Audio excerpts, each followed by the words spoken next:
she and I were getting along famously. We then decided that it was going to be a precast, poured-in-place concrete structure.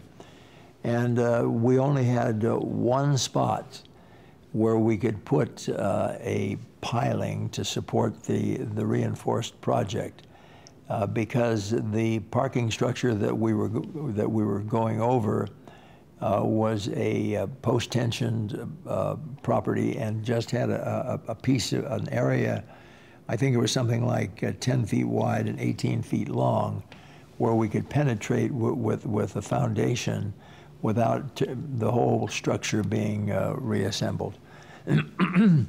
So the project went on, and we had some big problems with it. We ran into an underground river that we hadn't contemplated, and it washed out all of our foundations.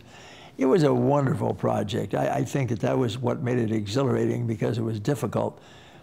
Other members of my family were very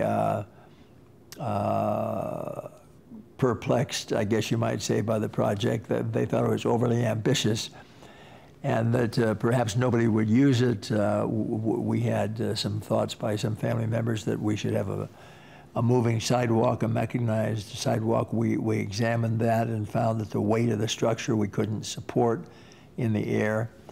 But it was interesting, when the bridge first opened, we had counters at either end of it to count the number of people that were crossing the bridge. And the first day we counted 6,000 people walk across the bridge. It takes 90 seconds from one end to the other. It's a very pleasant, easy walk. The next weekend, the count went up to 10,000, then it went up to 15,000. We finally saw it stabilize at 25,000 people a day.